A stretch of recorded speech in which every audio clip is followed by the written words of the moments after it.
This is Lex Van Dam, a man who's about to make the biggest gamble of his life. He's bet $1 million of his own money that he can turn 8 ordinary men and women into successful city traders. What I want to do is I want to take people who have no previous trading experience and teach them how to trade. I want to give them all the tools that I think are necessary to do this. Then I will give them some of my money and I want to make sure that they make some more money.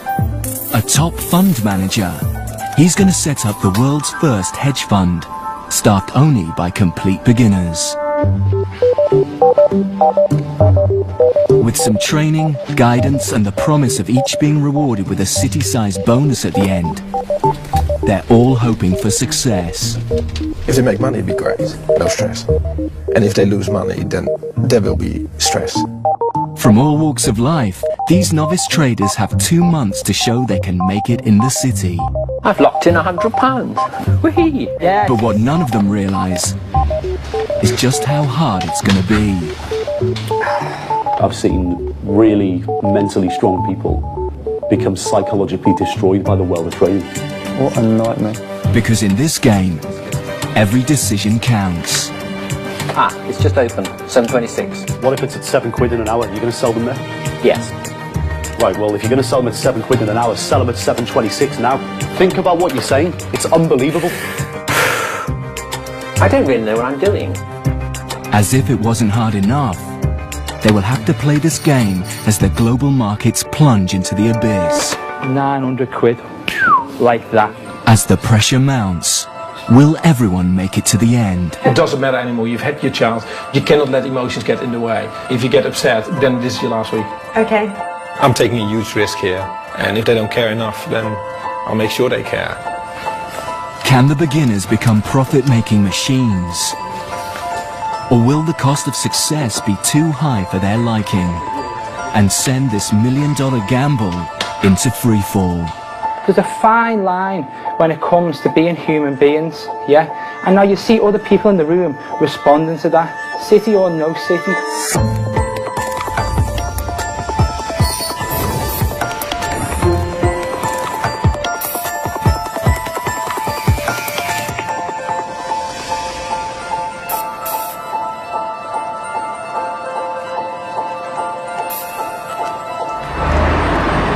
With $1 million of his own money at stake, Lex Van Dam alone will choose the novice traders. It has to be like a diverse group of people. But we do need people who are able to work very hard and who are able to cope with a certain level of stress. After 16 years as a successful trader, he knows exactly what he's looking for. To qualify for a place, the applicants only need 2 qualities: the ability to handle stress and be good at maths. What is 32 times 32? 32 times 32.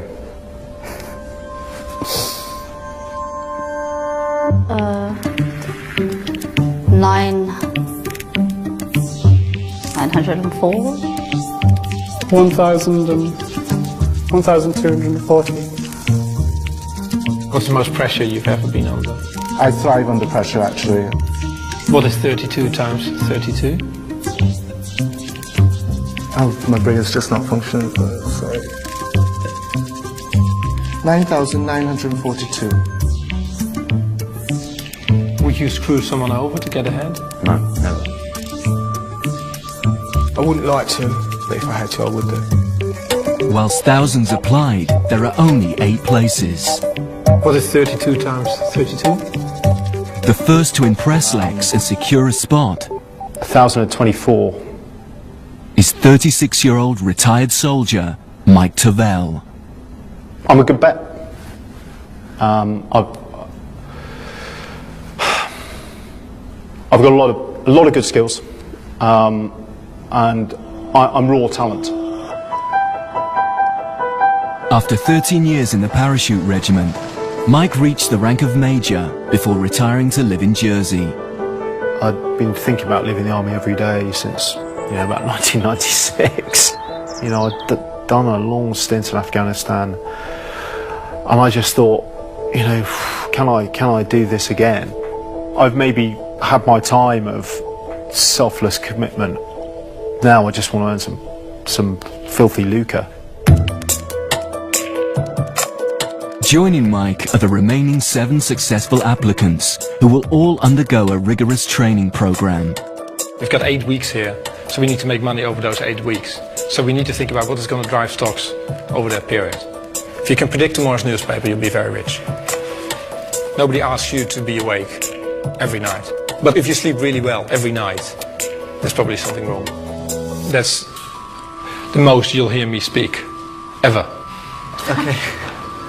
From Lincolnshire, 34-year-old shopkeeper Amit Jopanputra sees this as an opportunity to get himself a better life. I mean, just walking out to the street, you know, it's different completely, obviously, you know. Instead of selling Mars bars and tea bags, you know, I'm probably going to try and sell shares in Vodafone and stuff like that. So yeah, it's different. I just want to find out more and see if I can cope with it and see if I can understand the subject a bit more. The group have just 2 weeks to get up to speed and will be trained by leading city experts. There's no right way to trade. There is no rule book. What there is different people finding what suits them and makes money. They'll cover everything, from generating ideas... We're interested in trading on the stock Benfield, BFD. Could you give me a... ...to phoning up and placing a trade with a broker. 245 3/4, 46 3/4. Quite thin size at the moment, Simon. From Croydon, Oxford-educated IT engineer Simon Brew is keen to learn as much as possible. His grand plan is eventually to trade from home using his savings and provide a more comfortable retirement for himself and his wife. Well, I'm just hoping you'll make our fortune. Well, it won't be our fortune anyway. The deal is basically... after you finish. Oh, after. Yeah, actually, I'm seeing this very much as an alternative I'm not career my breath. once this is passed by. Yes, well, just don't do a Nick Leeson. The team are also taught how to decipher highly complex technical analysis. Basically what it is, it's a mathematical representation of momentum in the market.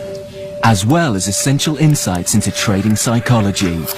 In all aspects of human activity, there's a tendency towards overconfidence. Once you've understood the rules of the game, the challenge is controlling your temperament. 26-year-old Cleo Folks is an ex-vet who lives near Stourbridge in the Midlands.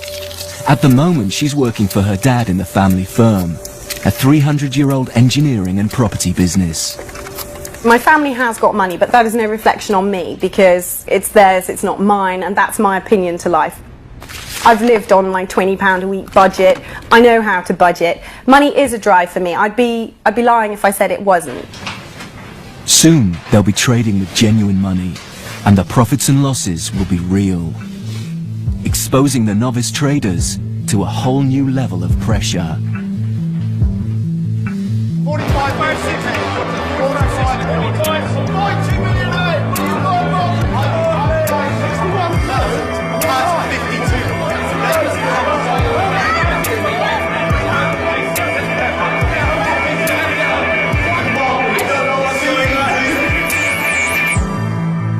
The prospect doesn't scare Emil Coleman, a 30-year-old fight promoter from Toxteth in Liverpool.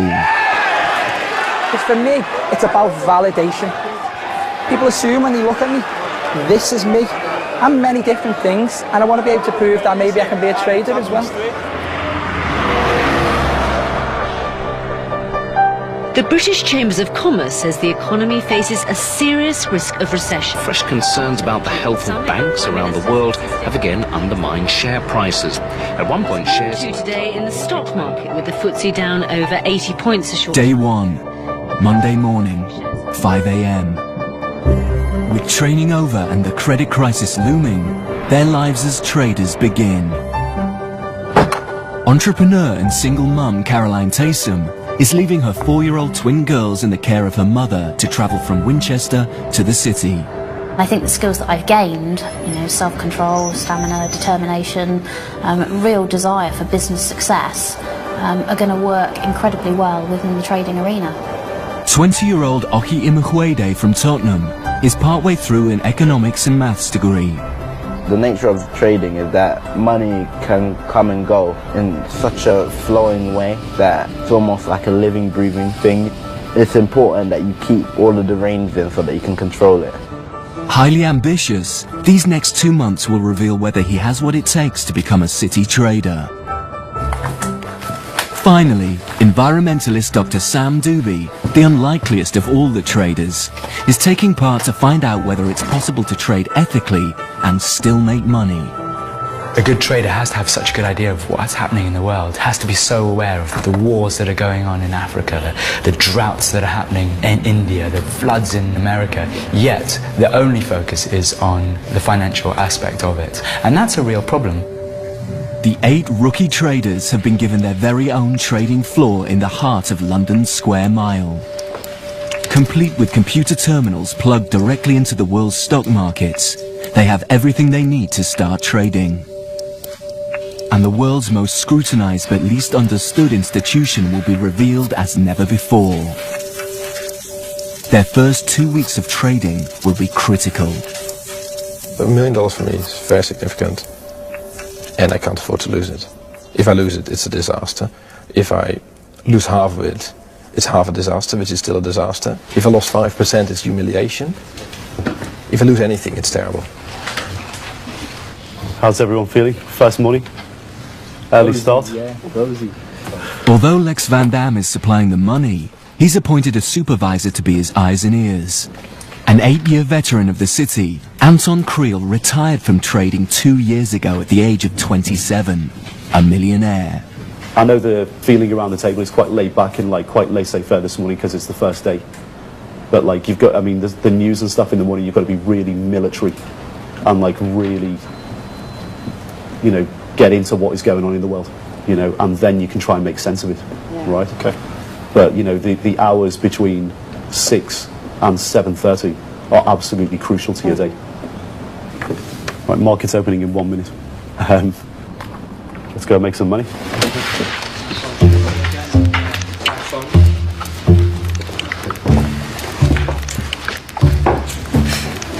These 8 novices will operate together as a hedge fund. If they're smart enough, they should be able to make money whether share prices go up or down. But before anyone can get a bonus, the fund will have to be in profit at the end. So individually, they must invest wisely because all decisions made will affect everyone. Especially Lex Van Dam. Hello. I have Lex on the phone for you. Okay. Busy running his own hedge fund, Lex will phone Anton regularly to be kept up to date. You just make sure that the people trade, right, that they trade their own opinions, right, that you don't tell them what to do. I mean, it's hard to know if these people actually really understand that this is not a game, but this is real money, this is my money. I've worked hard to earn it, and I don't want a bunch of people who don't care to piss it away. Of course. You know, if I'm going to suffer, they will suffer with me. So your role is, you know, you need to make sure that people appreciate the risk. Right. Okay, well, good luck. All right, man. Cheers. All right. Speak soon, yeah? Bye. Take care, bye. There may be a public perception of what a trader actually is, which is loads of money, Ferraris, wild parties, lots of women, drugs, going out all the time, blah, blah, blah. Well, I dare anyone to try this for a month. See how much it affects your life. You seriously do earn your money. The big firms get their pound of flesh, you know, and you know these guys, they've got a lot to learn in a very short space of time. It'll be interesting over the next couple of days who actually has the confidence in themselves to take their trade idea and put the trades on. It is a baptism of fire. For the first 2 weeks, the rookie traders have been given £25,000 each to play with. The markets open, and through brokers, they finally get their chance to trade the world's stock markets. I'm being really indecisive. I know, that's what we can't sit on the fence, can we, forever? I say it's performance anxiety, which I need to get over. You know, my brain's not flowing like it should because I'm thinking about it too much. I think the biggest battle is with your own mind, because you're confronted by so much information, and just generating that in your head and working it through, because you can kind of justify anything to yourself when you speak to someone else, see what you're thinking, but ultimately it's going to be you who will go and put that trade on and will kind of be measured on its success or its non-success. 406p, 46p. 63-year-old Simon is the oldest of the novice traders and has spent the last 30 years working as an IT engineer for IBM. I love knowing how things work and why they work, and I've got enough sort of statistical knowledge to be able to cope, I hope, and therefore I'd like to give it a go. Okay, right, I'd like to buy, please, 400 British Gas. He's the first to call the brokers and make a trade. Current price is 12.04 offered. Okay, 12.04. Fine. Buy 400, Bye. 12.04. That is all done for you, sir. Thank you very much. Goodbye. Well done, Simon. Spend some money. Right. I took the plunge, decided to place the trade for British Gas. I'm hoping it's going to rise gently over the next few weeks. Its lowest today was 12.03, 12.04. Whoops, it's just gone down to 12.03. One is in danger of getting neurotic about this, but you just have to move on and concentrate on the rest. I'll probably remember this the trading decision for the rest of my life. It's the first one I've made, it's big excitement, and let's hope it's been successful. To control risk, the traders can only invest £5,000 in any one stock. Done. Believing British Gas is a safe bet, Simon's invested the maximum allowed. So BG Group, he's gone right up to his maximum position size immediately. Right. That's it. Thank All you. right. If you do that in a portfolio as a professional, to me, you have absolute maximum conviction that this stock is going up. All right. And it's almost like you can't be wrong. If the stock does nothing for 3 days or goes down for 3 days consistently, it's going to drive him absolutely mental. Oh, look at this. It's down at 11.86. That's awful. I keep saying I mustn't let it upset me, but of course I keep thinking I wonder what it's doing, and that is in fact distracting me from the main job I'm supposed to be doing, the main job I want to do now, which is look for other trades that will actually perhaps compensate in performance. Right, I'm going to close this chart and concentrate on my next job. If you get neurotic staring at it, and that's definitely a mistake. Oh, this is awful, 11.85. Oh my God.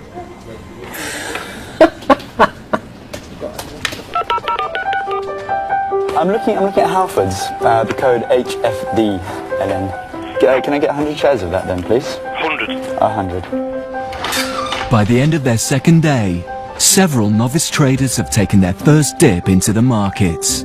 I'm looking at Admiral. Can I get a price on Domino's, please? DOM. Can I short that if it goes to 189, please? 500. Ultimately, they have two methods of trading available to them. Buying long, simply making money if the share price increases, or selling short, a complex deal that involves borrowing, selling, and then buying back shares. This allows the trader to make a profit when the value of a stock goes down. That's Rupert speaking. Rupert, it's Caroline calling from Traders. Hello, Caroline. Hello, I'm good. I want to place my first trade, please. That's absolutely fine. Which stock are you looking at? Okay, well, I'd like to buy Tate & Lyle, Tate LN. 42-year-old single mum and entrepreneur Caroline has always wanted to work in the city. That's all done. Fantastic, thank you. Okay, bye-bye. Bye. I've done it. Although she's determined to succeed, she finds the idea of selling short or profiting from the losses of others hard to stomach. It seems awful that you can sit here as a trader and wish that the value of the company would go down so that you can make money on it. It's really morally quite bizarre thing to do. Yeah, and somebody spent a lot of years building up a company to sort of lose the control that you have over that just because maybe another company in your sector is is performing particularly bad and you get pulled down with them. It just seems horrendous. Bollocks. That's a real bugger. Former vet Cleo is less concerned about the ethical issues of trading. Shown during training to be a highly intelligent, structured thinker, it's believed she has the greatest potential in the group. I think it's an environment that I'd be really good in. It's fast-paced, which I thrive in. It's pressure-driven, again, which I thrive in. And I love the way that these huge macroeconomic issues impact on all the stocks and this type of thing and how everything is interrelated. I just find it really, really interesting. It's a global event that gives Cleo her first trade. Let's go straight to our top story this morning. Investors reacting to mounting instability within the Middle East. It obviously has everybody here concerned, both on a personal level as well as a collective business confidence level, as the saber rattling goes forward. A missile test in Iran causes Middle East instability, and as a result, oil prices begin to rise sharply. It spells bad news for heavy fuel consumers. Jumping into the market, Cleo's quick to short sell British Airways, betting their share price will fall as their profits get hit by rising oil prices. It's a good deal, but her caution is getting the better of her.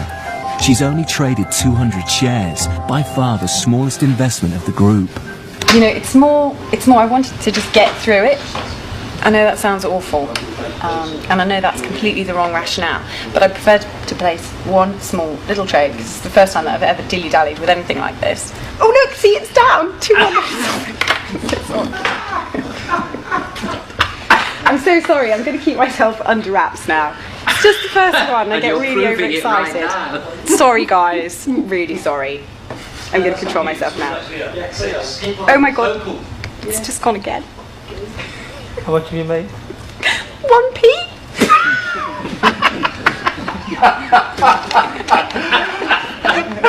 Oh man. I was where? I'm really sorry, the time's wrong. I got a little bit overexcited. Right, what have you done? Okay. 2.5, yeah? Yeah. Quantity 200. I don't know, baby. That's it. Cool. Well known for their high quality products. So exciting. Right, enough of that. Put your emotions on one side and head on to the new trade.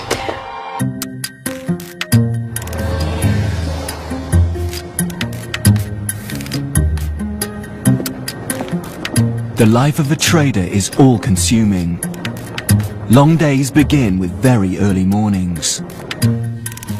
The team is expected to be in the office by 6 a.m., working out their strategies well before the markets open at 8.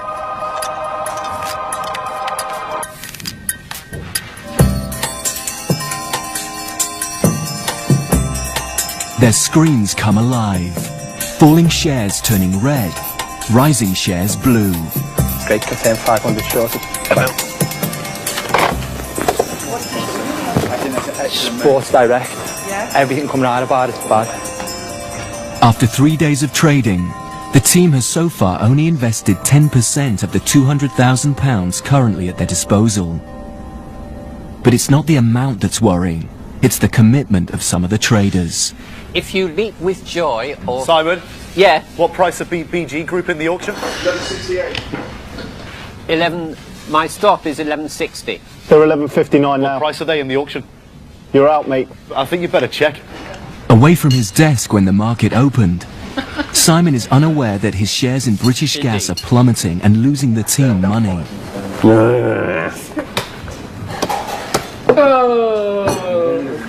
You may recall I placed a trade yesterday on British Gas. You've been closed out. Oh, bother. You have no position yet in British Gas. Right, so what was the closing price, please? Simon's shares have fallen so sharply, they've been sold on automatically. Yeah, can confirm you were closed out at 11.58. 11.58. Right, okay. Known as a stop loss, this is an order with the broker to close a trade if it loses too much money. Gloom and despondency. Overnight, Simon's trade has cost the team £250. Just forget about it. No, I'm not stressed. I just want to explain why I did what I did, to see whether I could and should have done anything differently. We'll have a proper chat about it later. Later, But, yeah, now, mid-morning. for now, absolutely. Don't worry about what's happened this morning. No, I haven't. No, honest, trust me. As it stands now, you've got no positions. That's right. You need so to generate some ideas. The slate is clean, so start again. Yes, absolutely. No, I'm taking it very much in that vein. Cool. All right, mate. A little bit concerned about his behaviour, very lackadaisical, and right. You know, I had to shout over to him. To be honest with you, I'm just a little bit pissed off. And I just don't, you know, you cannot behave like that on a trading desk. You know, it just shows a really bad attitude towards investing somebody else's money in the market. If you behave like that in the real world of trading, like, your career is going to be very short-lived. There are, however, some within the group who are showing real promise. Both fight promoter Emil and Sam the environmentalist have made money. You know what, I feel a bit ill when I place one of these things. I really don't like it. Yeah. It's unbelievable. It's I really don't like it. I don't find it a pleasant rush though. I find it a really uncomfortable feeling. Oh, do you? Yeah. No, I kind of like that adrenaline thing. It makes me feel exactly like I felt when I was a kid lying. I think it's just because I'm making a decision based on a best guess. And I'm not used to guessing, I'm used to being sure about it. Don't you think this shows the fallacy of it, that the fact of that, like, you know, in reality, no matter how many charts we look at, no matter how everything else, we go on how we feel. That's exactly. It's like any gambling. It's why I'm not a gambling person. Yeah, I don't gamble. There's only one person left in the group who is yet to make a trade. Having just left the army, Mike now wants to be a professional trader. Half the game here is timing. You can have the world's best trade if you like, but if your timing is wrong, you don't make a profit, or worse, you make a loss. Beginning to think that I should maybe just grow a pair and get on in there, and then just work it as it goes. But it's just get you know, it's just like parachuting. It's taking that first step that's difficult, and then actually after that you're fine. Well, until you've got to pull the red handle, maybe. I don't want to have to be pulling any red handles around here, that's the thing. You've got to take risk to make money. Of course you can lose, but if you're not invested, you cannot make money. It might as well just be in the bank earning 5%. It's concerning, because you cannot succeed in this business behaving like that. You'll never make money. What can you do?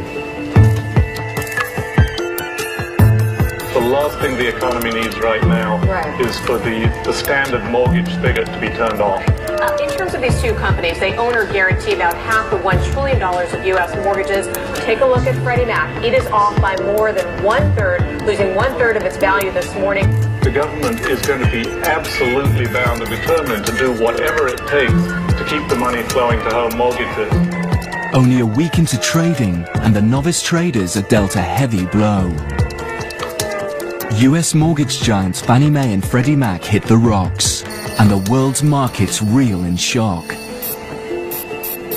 The trading screens turn red, showing a massive fall in shares across the globe as £35 billion of investment vanishes in a matter of minutes. Like, look at the dollar versus the euro and the pound now, right? The dollar is likely, if this continues, to get smoked. In the end, the taxpayer has to plug that gap, right? Yeah. The US government has come out and said that if Fannie Mae and Freddie Mac go to zero, then they'll guarantee the debt. The market's taking it negatively because the government's basically admitted that there's a possibility that they could go to zero, right? And if they bail them out, we're talking hundreds of billions of dollars, right?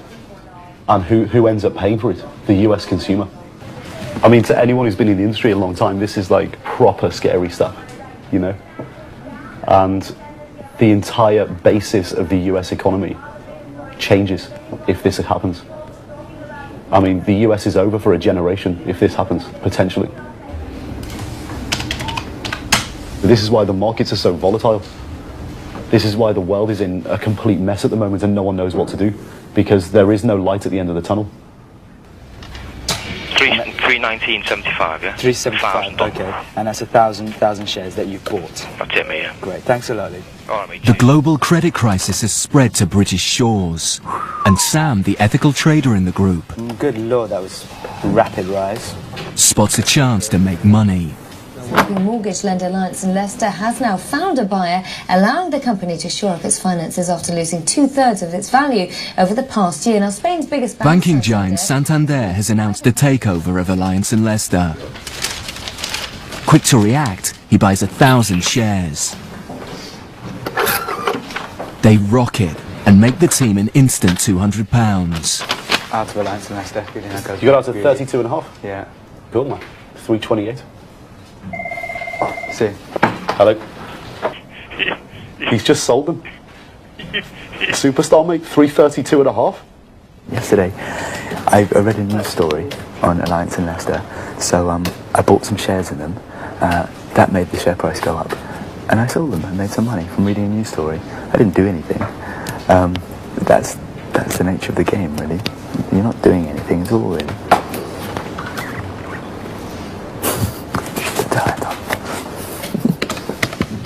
Impressed by Sam's successful investment, retired IBM employee Simon also jumps into financials. Hi. You okay? Not sure yet. I placed earlier a buy limit order on Bradford and Bingley. Okay. And it's just been filled, so. Oh, cool. Okay. Hope for the best. All right. Buying long into Bradford and Bingley, he hopes to see their share price rise. But less than an hour after he places the trade, its share price plummets. I'm afraid my long in Bradford and Bingley didn't work. Really? Bloody hell. Sorry about that. It's very frustrating. It's just an unbelievably complex business. You've got to keep your emotions in check, you've got to do the analysis, you've got to do your homework. There's so many balls to keep in the air. And maybe different personalities are better at coping with short-term decisions, and maybe I'm better to concentrate on a few long-term decisions, long-term trades, rather than leap in on the basis of follow me, as it were, which is really what I did with Bradford and Bingley. Simon's decision to buy into the UK's largest buy-to-let mortgage provider at a time when many are going to the wall, obviously ridiculous, right? Hasn't gone unnoticed by Lex and Anton. Clearly his mind's just in the wrong place. Like he's not then, like, it's not just him. I mean, there's other people in the group that just, the whole general level of focus of the group is just too low. Like, these guys are just not intense enough. Of greater concern to Anton and Lex is that those who should be showing the most promise are also struggling. Oh, hi. It's Cleo from Trades Again. Is that Luke? Hi, Luke. I put a sell order in with Rupert for GSK, GlaxoSmithKline. Feeling the pressure, Cleo has sold all her stock and now has nothing invested. Oh, man, look, now it's gone straight. Stupid idiot folks. I think there might be a bit of an issue with Cleo, because she's just traded out of her only 2 positions, which were tiny anyway, and now she's got 0 risk. Well, maybe she's just rethinking it, no? Maybe, but I think the way she did it, she's lost confidence. I've just taken a loss and it's gone down. You know what? I don't like trading. You want them to generate ideas, and you want the book to go up, and you want them to be confident. So you want them to be upbeat, but at the same time, they've got to be disciplined, because some of the stuff they're doing is nuts.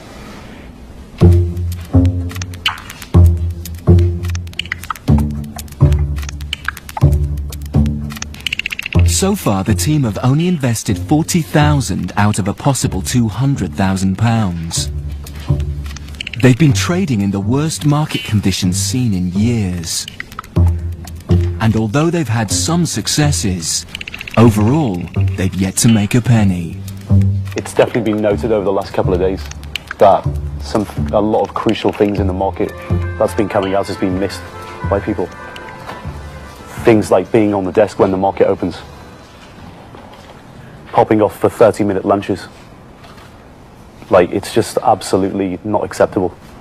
Yeah. I had, in 8 years, 2 lunches outside the office. Okay? As a team, to make money, you really need to be here. Because if you're not, you don't stand a chance. We're in the worst trading conditions that we've been in for a generation. But if you want to give yourselves the best chance of making serious cash and beating the professionals, you're just going to have to step it up, like, massively.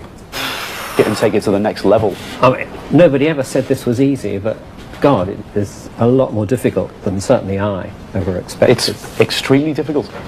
I think it's just going to be quite a steep learning curve for us. Of course it is. I know that. No one is doubting that whatsoever. Days. All right. Thank you. Are you okay with all that, yeah? It's difficult, isn't it? It's fucking impossible. Yeah, but it's not. It's difficult. We know that. I don't think I can try any harder, that's all. No, but you can. No, I can't. Anyway, let's leave it. Simon, you definitely... Look. No, let me place my order. I'd rather do that right now. Okay. Let's talk about it later, yeah?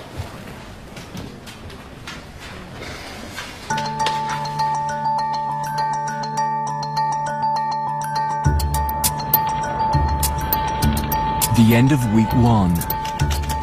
And so far, retired soldier Mike has only dabbled in the market. Mike knows he needs to make money if he's to see a bonus, and with aspirations to become a full-time trader, he wants his first meaningful trade to be a statement of intent. I'm just extremely competitive.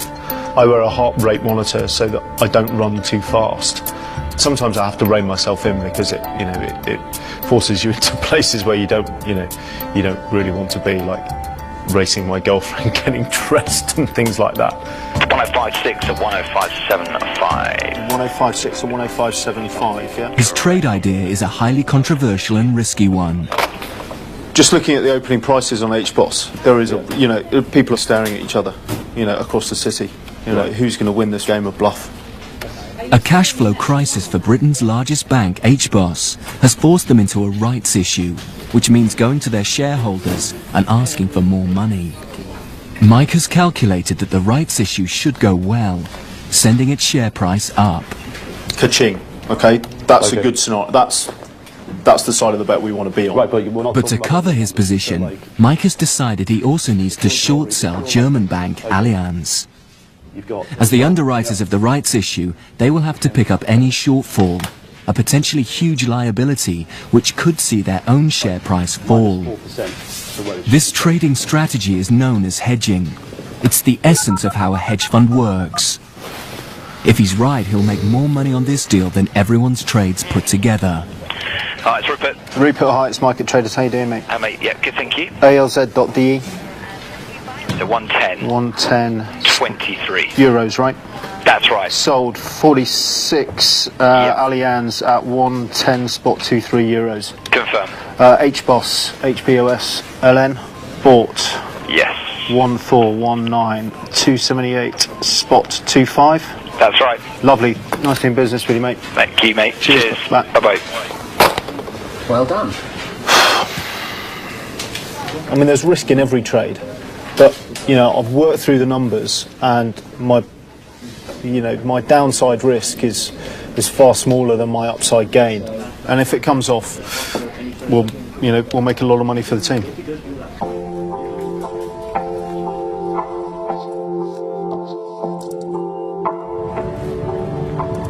The second week of trading, and as world markets become more unstable, the pressure to make money intensifies.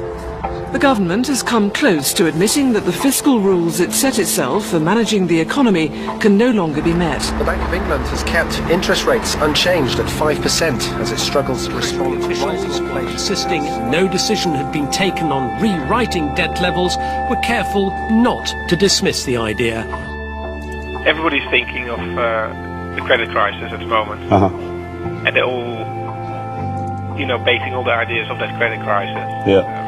But it's total risk. It feels like we only look at one trade, which is advanced. Everybody's obsessed by this thing. Then the other thing is like, you have to tell people if they keep trading in such small size, you'll never make any money. Okay. And they're not going to get more money, and they're not going to get paid at the end of the period because they haven't made any money. So they need to trade a little bit larger. So basically, we're going to first week boring was fine. Second week boring is not so good anymore. For this hedge fund to be successful and make money, everyone must invest their cash. Failure to do so could result in their removal from the team. Please rally. At the beginning, Cleo was highlighted as someone with great trading potential. But after starting with immense self-belief, her confidence is collapsing.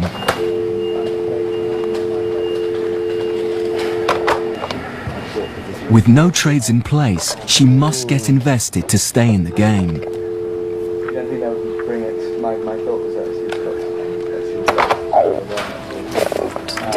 I hate this. I think I actually hate this. Oh,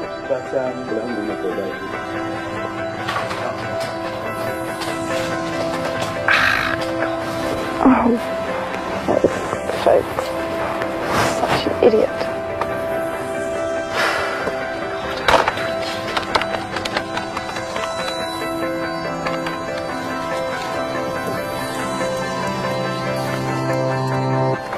Why didn't I just bloody buy it? She's actually really scared about trading, which is a little bit concerning. I think I might have to go and speak to her later, take her out of the office or something, because I can see that her head's a bit all over the place, and she's really scared about pulling the trigger. I just can't commit to it. I just can't commit to it, you know? You don't look. It's very, very difficult, this business. Okay, and you know, it's the whole. It's difficult to I'm take. A perfectionist. To take that abstract thought process and those ideas, those trade ideas, and put them into practice and then manage risk. Okay, they're two really different skill sets. But you're indecisive because you're a perfectionist, right? And you can't have indecision in the business. I know. I'm so aware of this. Okay. Yeah, I'm telling myself the whole time. Nothing ventured, nothing gained. Just put it on, just put it on. And then I just sit there and fanny about. Just accept do that. Nothing. Just accept that you cannot be right 100% of the time. It's impossible. I know. It's absolutely impossible.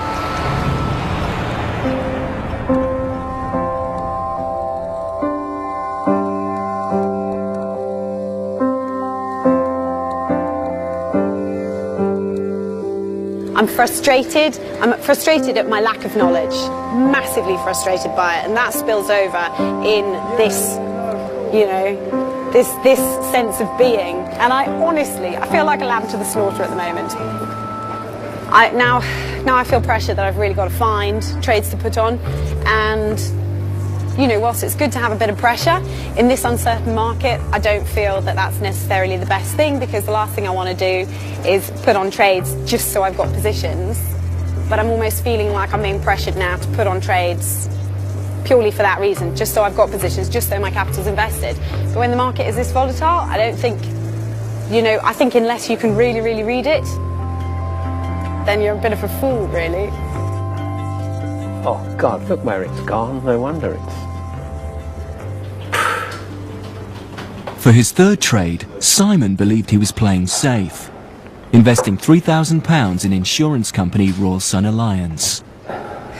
I've got an open position on RSA, which I'm getting a bit nervous about. It's had a terrible day. It's unfortunately, majority of them have today. I was thinking of lightening my position by buying, say, 800. That will be 1/3 of them, roughly, and then lowering my stop to stay in the market for the rest. You could do that. I don't see why not. Right. Let's make a decision. Could I buy 800? Buy 800. At whatever the market price is now? It's 50 and spot 4. Simon has just made a fundamental mistake. To reduce his risk, he should have sold 800 shares. Hang on a sec, you've got a sell stop loss on, yeah? No, I've got a buy stop loss. You've got I beg your pardon. I'm so sorry. I've gone completely the wrong way. Right. This was a buy. 800 now, you see. Ah, well, could you sell them again? That was a mistake. Simon, I'll be selling you 1600 now, is that correct? Correct. The price to sell max 15, spot 1, so you're making a loss on that. Oh, shit, just my luck. So let's just say this again very slowly. You have sold 1,600.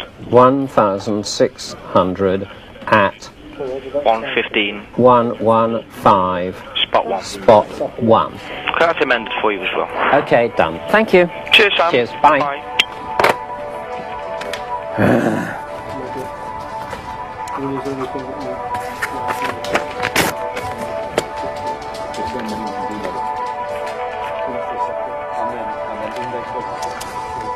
In the space of a 2-minute phone call, Simon has cost the team £200.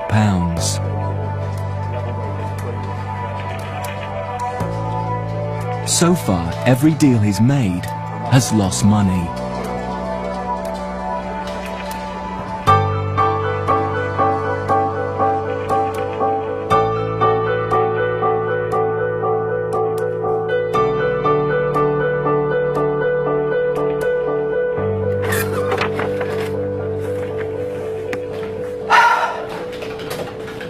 I made a small mistake.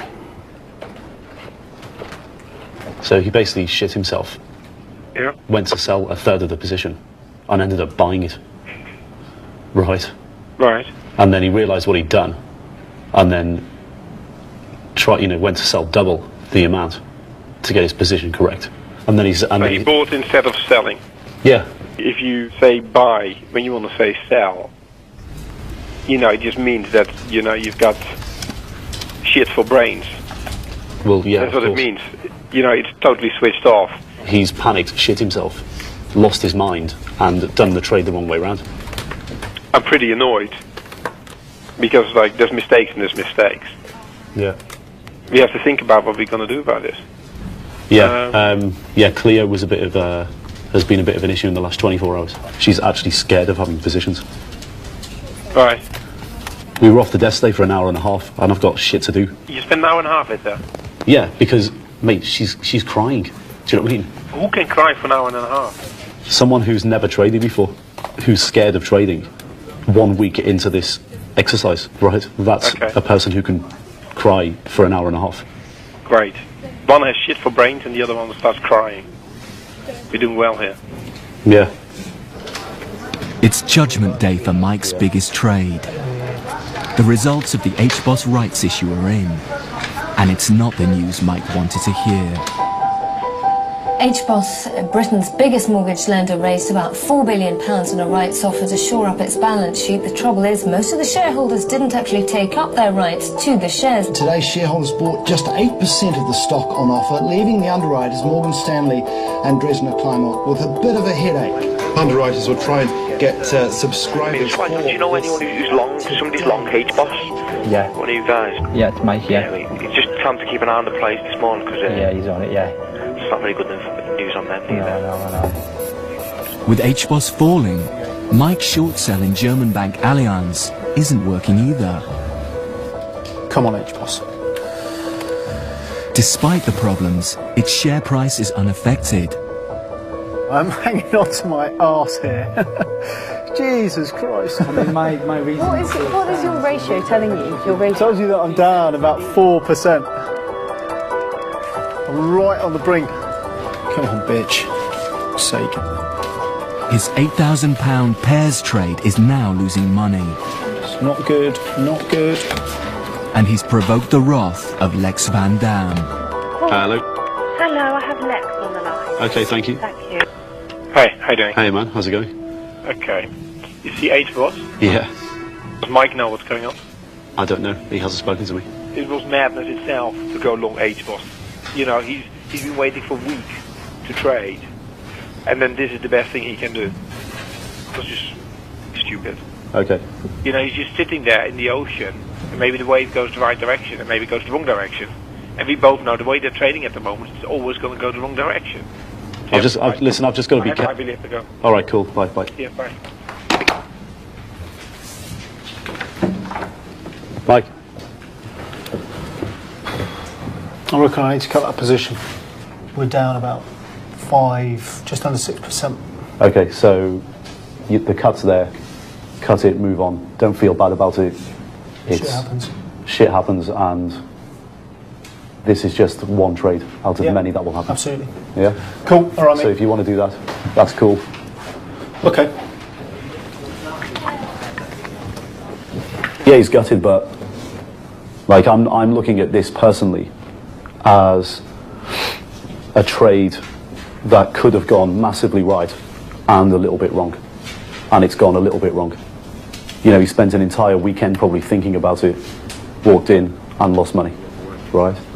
And that's just the life of a trader.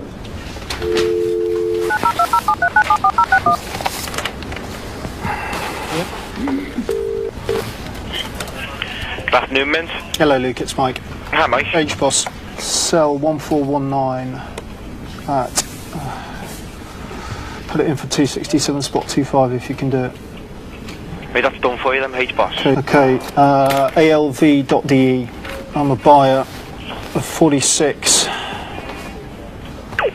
Done for you, mate. 500. Fuck. Yes. Great. Done. Thank you. Cheers. Mike's trade has cost the team £500. That's quite a loss to take on board. And the bitch is trying to go back in and find another one.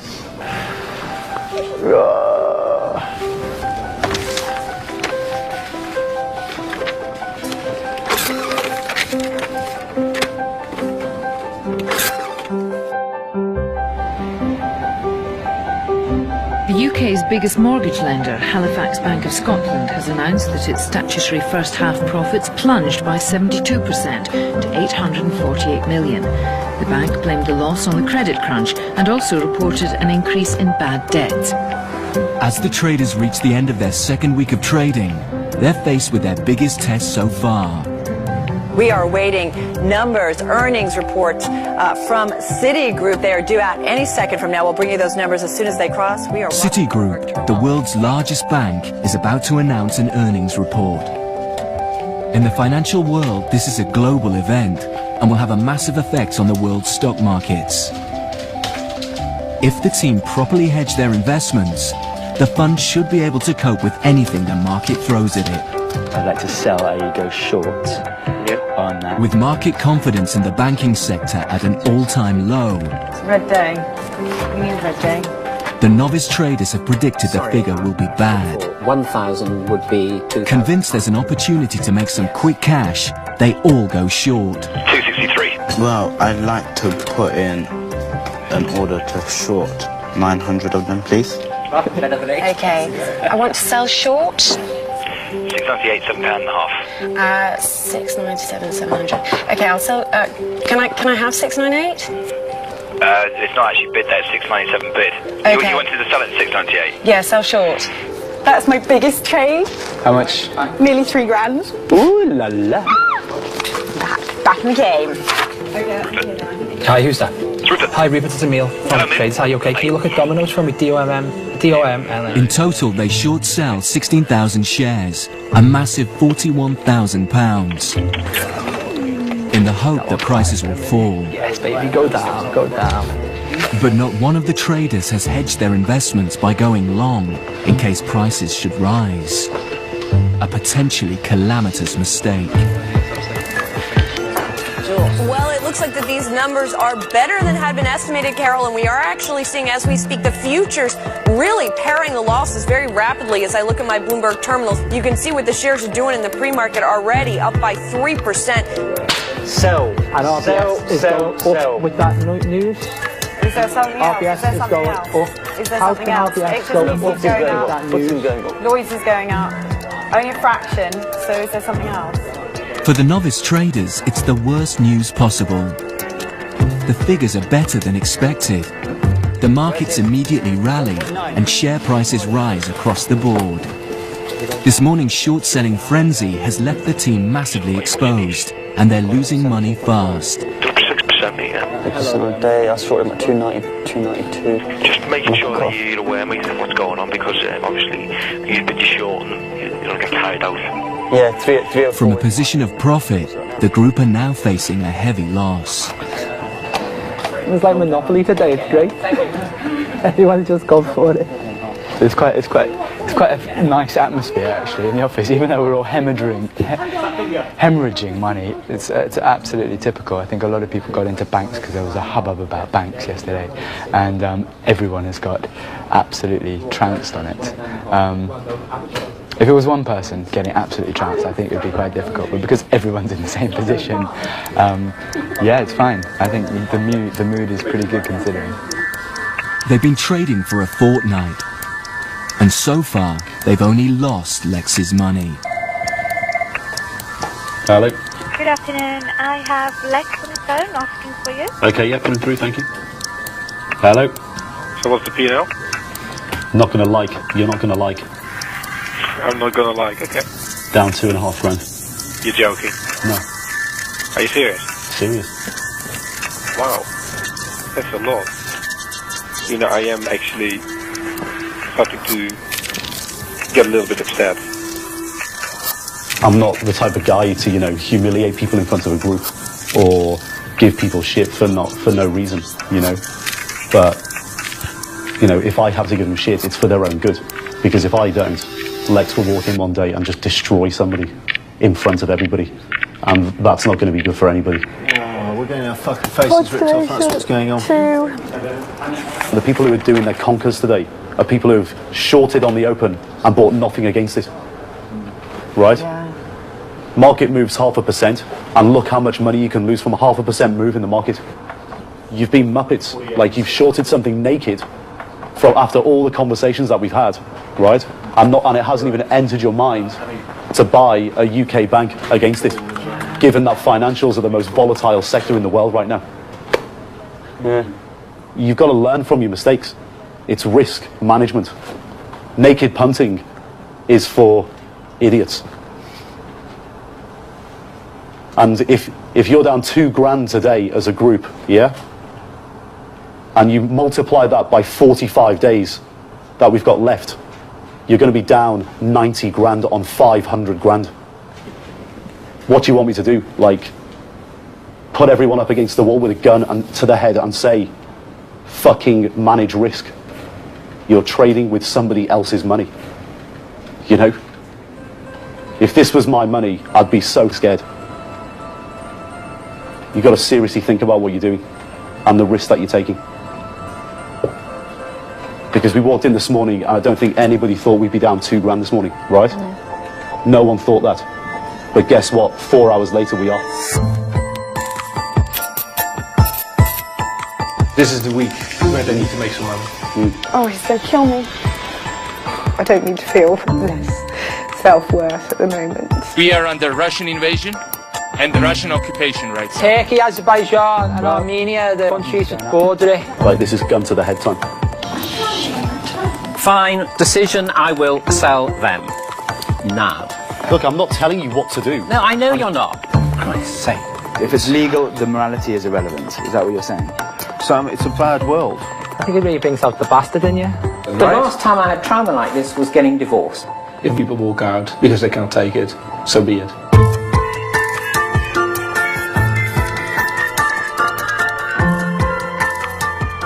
Continuing the city theme over on BBC4, Jerry Robinson meets Britain's first ever venture capitalist. And Charlie Brooker's got a thing about TV shows that come with a mission to achieve, and he's firing off again next on BBC2.